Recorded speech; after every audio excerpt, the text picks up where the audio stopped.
Bonjour et bienvenue sur Afrique Sport pour notre matinale de ce dimanche 2 mai 2021.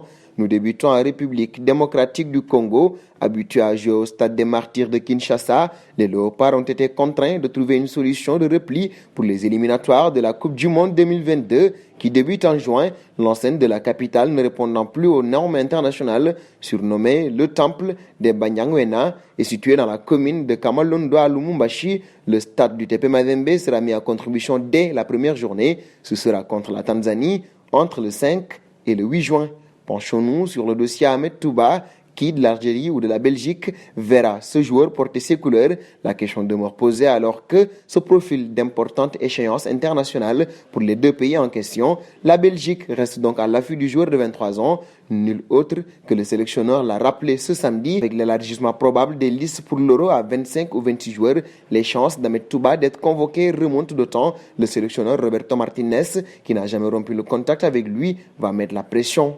Un pas auprès de Mohamed Salah, interrogé par la chaîne Sky Sport, l'avancement de 28 ans a prévenu n'avoir entamé aucune discussion avec la direction des Reds en vue de la signature d'un nouveau contrat qui court actuellement jusqu'en juin 2023. Personne ne me parle de ça, donc je ne veux pas en dire davantage. Personne dans le club ne me parle de quoi que ce soit, alors je ne sais pas, a ainsi dit Mohamed Salah, annoncé notamment sur les tablettes du Paris Saint-Germain.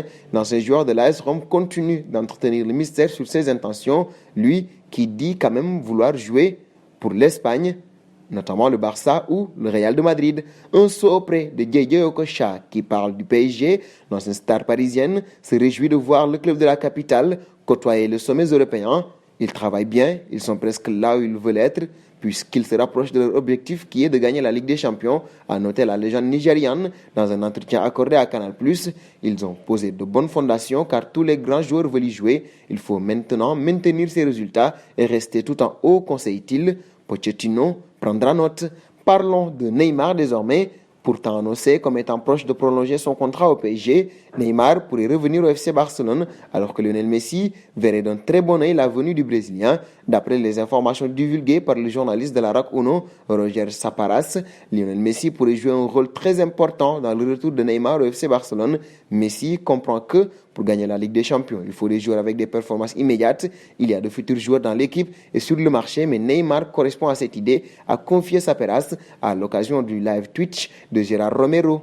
Terminons avec Mourinho. Il a donné des indices sur son prochain club depuis le début de sa carrière. Le technicien portugais a entraîné au Portugal et presque partout. Cependant, le Special One n'a encore jamais entraîné en Allemagne ni en France.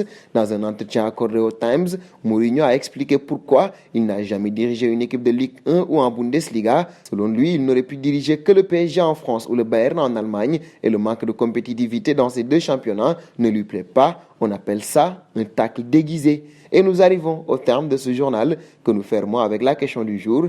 Quel club pour Mohamed Salah? Vos réponses seront attendues en commentaire. En attendant, n'hésitez pas à vous abonner sur Afrique Sport pour ne rien manquer du football continental et international.